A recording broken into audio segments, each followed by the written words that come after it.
Hello everyone, welcome back to my channel. So today we're going to discuss something very important, and since you all know I'm a PhD scholar now, so it will come from my own personal experience, that how the PhD life is, and especially the reality of PhD and the research. Because आप में से बहुत सारे लोग मुझसे question पूछते हैं that tell me, explain PhD, what it is, and research and all. So whatever here is coming is from my own experience, and it doesn't mean कि जैसा मैं कह रही हूँ वैसे ही होगा. But yes, I'll try to be very honest, and this is, please don't think that this is a demotivating video, ठीक है? Because बहुत सारे बच्चों को ये लगता है that I'm here to demotivate, अगर मैं कुछ बुराई कर रही हूँ तो फिर मैं चाहती हूँ आप लोगों को नहीं आना चाहिए अकेडमिया में. Okay, that's not the case, because I really wish कि हर किसी को एक अपॉर्चुनिटी मिले हमेशा से to experience the field of academia, because it is something very very beautiful. But it is my responsibility, I believe, to tell you about the reality or maybe कैसे चीज़ें हो रही, so that you be well prepared. So as earlier I have always made a lot of videos that are there which is related to assistant professor jobs or teaching jobs in India. So this time it is going to be about research. And now it's been more than a year that I mean मतलब 3 साल होने वाले हैं in academia, और research में scholar बने हुए तो आई मीन 6 महीने हो चुके हैं, more than 6 months to be honest. So let's get into it, because I am really very keen to tell you that what it is. Also I have made some notes so that I don't forget, because there has been times जहाँ पर मैं भूल जाती हूँ that या I wanted to share this and that. So आज मैंने थोड़े नोट्स बना के रख दिए हैं ताकि मैं ना भूलूँ मुझे, मतलब जो भी पॉइंट्स में मेंशन करने. सो या let's start today's video. Okay, so first, of course, we'll start with the pros. Next, we'll go to cons. So pros, of course, India का जो अभी मतलब स्टेटस है, it is very good. India is, evolving in terms of research. There is a progress. इनका जो research का output है वो बढ़ रहा है, and we are among the top countries globally जहाँ पे रिसर्च का जो हमारे पास जितने रिसर्च पब्लिकेशंस हैं वो ज़्यादा हैं. सो अगेन इट मीन्स कि रिसर्च में बहुत ज़्यादा काम हो रहा है, and there are publications. So ये दिखाता है कि yes we are progressing. Second is that fellowship बढ़ी है. रिसेंटली हमने देखा था थोड़ी सी फेलोशिप बढ़ी थी. Earlier it use to be GRF की जो थी 35, नाउ इट्स 37, एंड उसके बाद HRA वगैरह लगा के 40 अराउंड हो जाती है, डिपेंडिंग ऑन आप टायर 1 सिटी में है, टायर 2 सिटी में है, टायर 3 सिटी में है, उसके अकॉर्डिंग फ्लक्चुएट हो जाती है. ठीक है, तो अभी आपको स्कॉलरशिप बढ़ी है, हर एक एक्सपेक्ट में स्कॉलरशिप बढ़ी है. अभी भी बात हो रही है कि स्कॉलरशिप और बढ़ाई जाएगी, तो अगर वो हो जाता है then again it is going to be very very good thing. So एक और प्रो ये था कि मतलब यस सरकारी फंडिंग बहुत ज़्यादा है. If you come from any category आप कुछ कुछ चीज़ें क्लेम कर सकते हैं, and if you qualify GRF तो अगेन आपको स्कॉलरशिप मिल जाती है. एंड नॉट ओनली GRF, अलग अलग इंस्टीट्यूशंस में भी there are scholarships given to students who perform, maybe overperform, or do something very very nice or best in their field. Now these were some positives. Okay. Now coming to the most important part is what are the disadvantages we are facing right now. First one is that funding is very low compared to any other country. India spends less than 1% of their GDP on research, which is honestly very very less. अगर आप और भी कोई countries देखते हैं, Europe में देखते हैं, US में देखते हैं, वो अपने GDP का एक बहुत अच्छा पार्ट देते हैं टू रिसर्च एंड साइंस में हो गया, रिसर्च में हो गया, एजुकेशन में हो गया. इंडिया में अभी भी ये जो कंट्रीब्यूशन है बहुत ही कम है. हमेशा से बात होती रही है कि GDP का एक अच्छा पार्ट दिया जाएगा इनटू रिसर्च, बट कभी भी हमने नहीं देखा है. हर बार कुछ ना कुछ बिल आता है, हम हमेशा से देखते हैं कि ओके इस साल we have some expectation, but हर साल वही डिसअपॉइंटमेंट हमें दिखती है. तो GDP का हमने हमेशा से एक्सपेक्ट करा है, अभी 1% से कम दिया जा रहा है, which is very very low. And R&D is something जिसमें सबसे ज़्यादा इन्वेस्टमेंट होना चाहिए. It is something very important for us. उससे हमें नॉलेज आता है बहुत सारा, मतलब अगर अच्छी रिसर्च होगी तो इट्स अ लॉन्ग वे. मतलब अगर अच्छी रिसर्च होती है तो you get a benefit, and that benefit will definitely help you, will definitely help scholars like us. It will definitely help us in the country के part में भी, will have names and good quality research of course. Second is that research का मतलब हमेशा innovation नहीं होता है.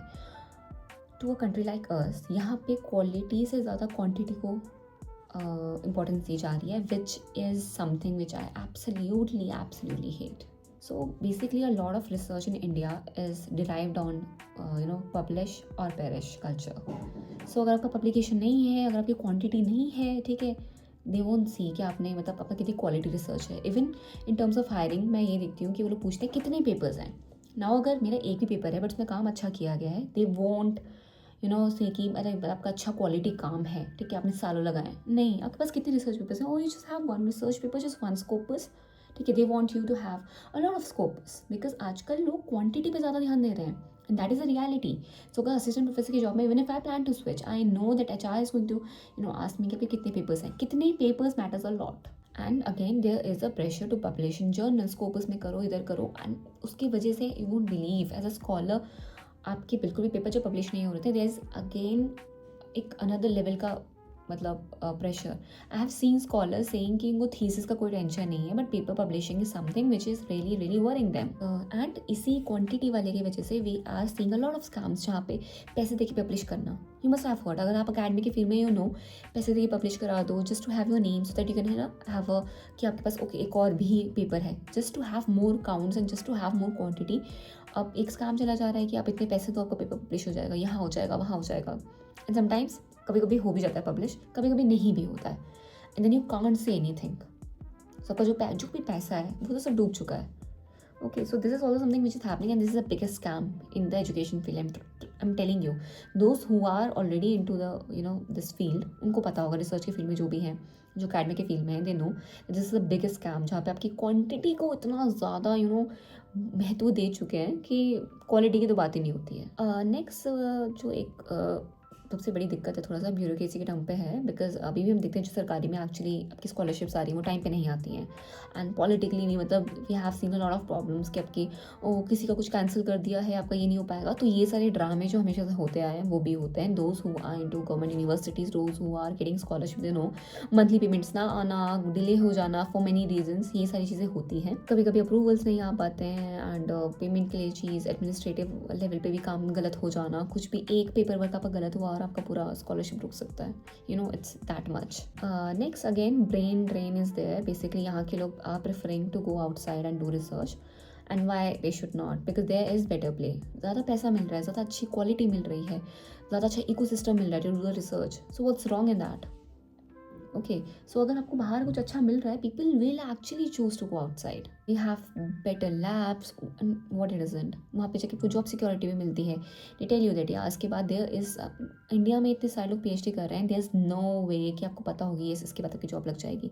सो अभी भी हम उस डिलेमा में जी रहे हैं, अभी भी हम उस प्रॉब्लम में जी रहे हैं, and it's real really. And again last but not the least and the most important I believe is that लोगों को लगता है कि oh my god PhD कर लेते हैं शौक के लिए, but please don't do it.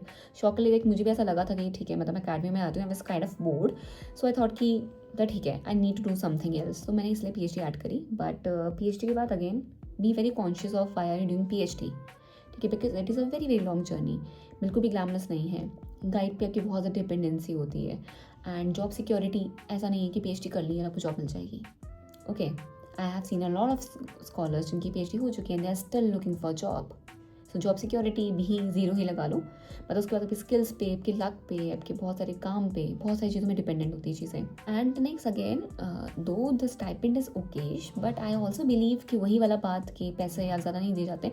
I believe कि ज़्यादा पे मिलना चाहिए, ज़्यादा स्टाइपेंड मिलना चाहिए ताकि लोगों को मोटिवेशन है. आप जितना स्टाइपेंड दे रहे हैं that is just enough to live but not to do research.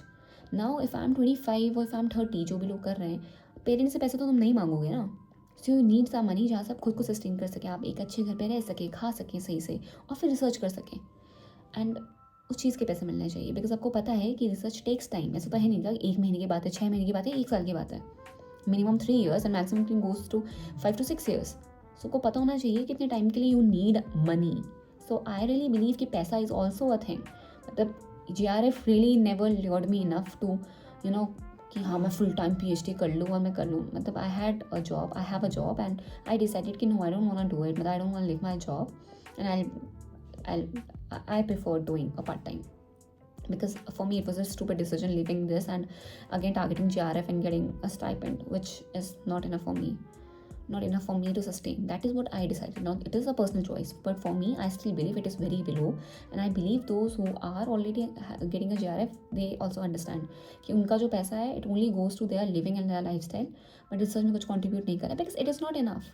Again, this might be controversial, I'm not saying, मतलब ये मेरा पर्सनल ओपिनियन है अगेन.